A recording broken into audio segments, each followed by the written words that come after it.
welcome back to the David67 Celtic News YouTube channel. Today, Thursday, the 14th of September.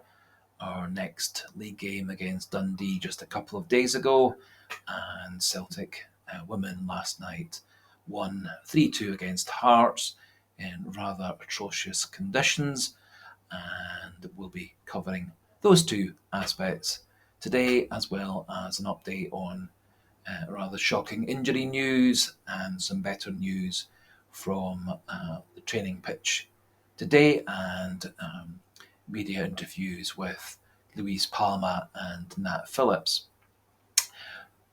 Before we crack on with the video, please remember to like and subscribe, all completely free of charge.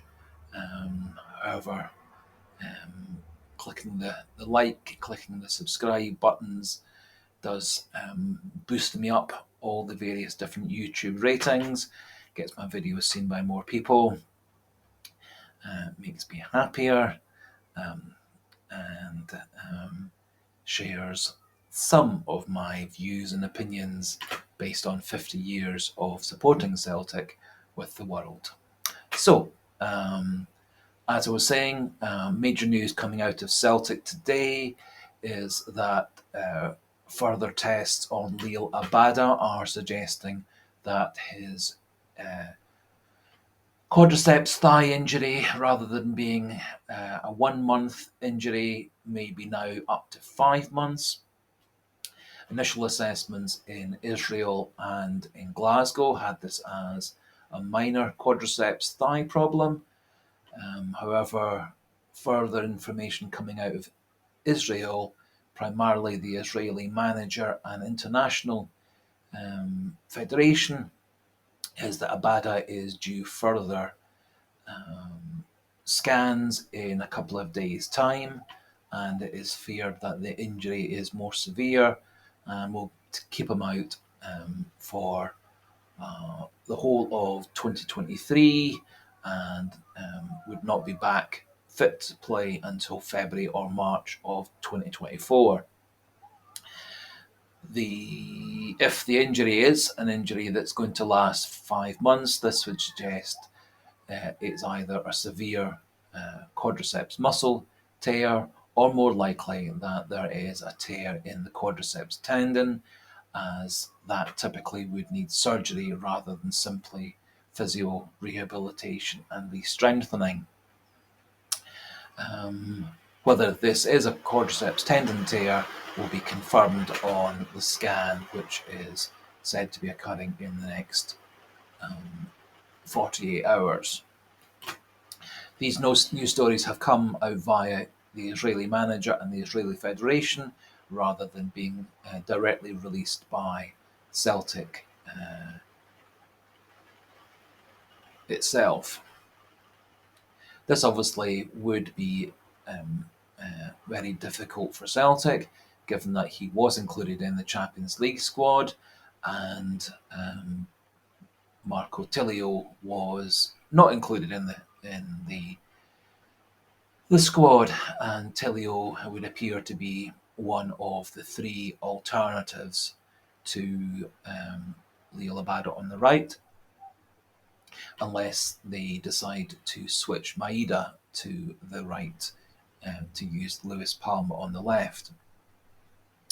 However, it would appear to be an opening for initially Yang, our young South Korean, who has been quite promising so far this season, with the backup of James Forrest, and then once Marco Tilio is fully match fit, he then could also work down the right-hand side in place of Abada. Any further news on Abada over the next couple of days, will do my best to keep you up to date.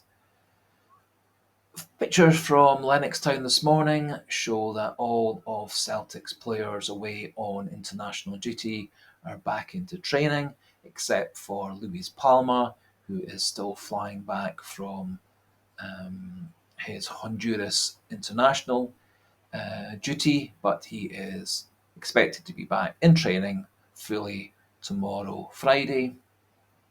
and is very hopeful he will be in the the match day squad for the game against Dundee, and then playing the following Tuesday against Feyenoord in our Champions League first game.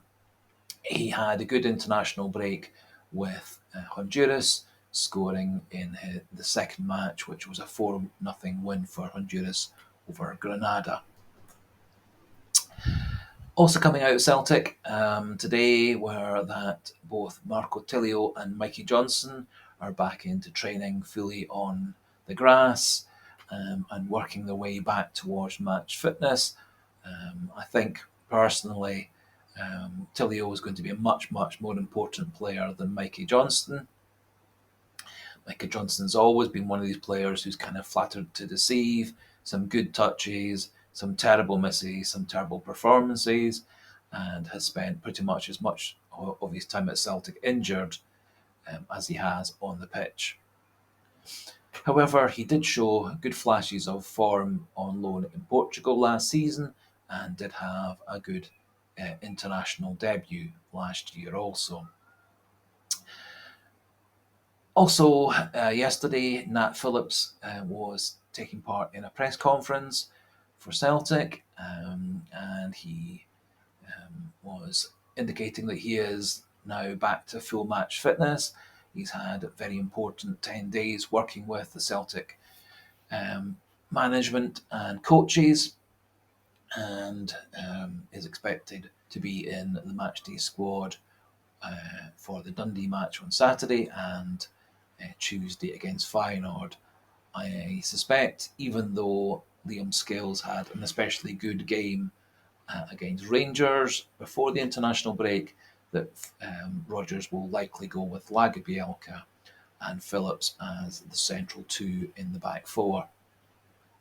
Phillips, interestingly, also was indicating that he is planning further talks with Celtic in January when his loan deal is due to expire, and it is also noted that his contract with Liverpool is up at the end of the 23-24 season.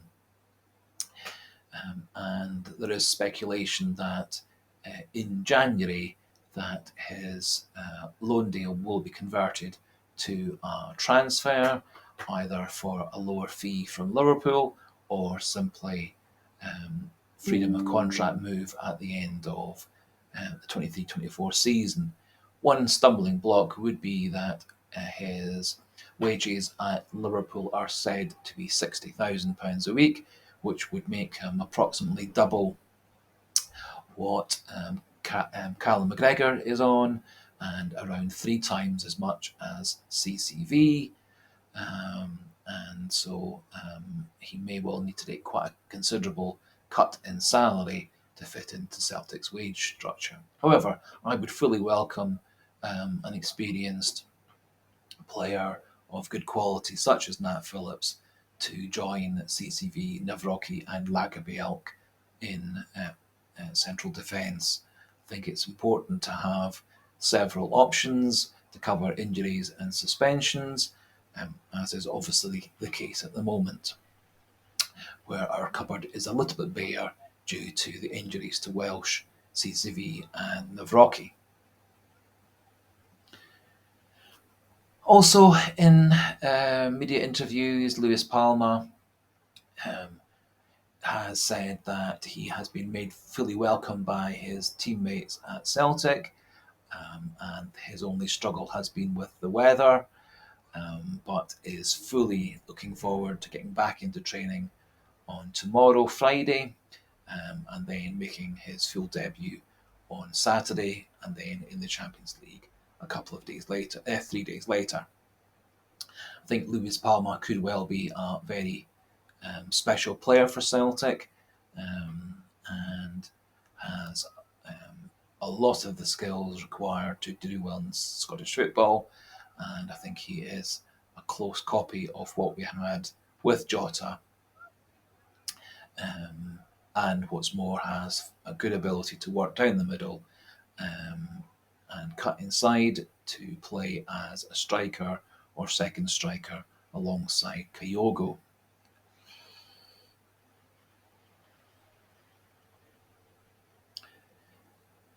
So it was encouraging to see that all of Celtic's players, except for Liel Abada, had come back from international duty fit and available for the game on Saturday and Tuesday. And tomorrow I will go through what I would see as being Celtic's likely lineup on Saturday against Dundee. Finally, to finish off today, Celtic's women were playing last night at the Excelsior Stadium in Airdrie against Hearts. Hearts are one of the stronger sides in the Scottish Women's Premier League, probably the best outside of the big three of Rangers, Celtic, and Glasgow City. And so a difficult game was to be expected. It was in rather atrocious weather, which made Celtic's passing from the back and good, steady, quick build up difficult, as the ball was not rolling from player to player and was often getting caught up in on the wet pitch. Hearts were very aggressive in their style,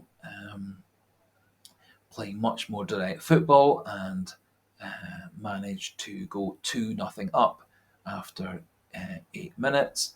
And Celtic did look a little bit slow and disorganised at the back.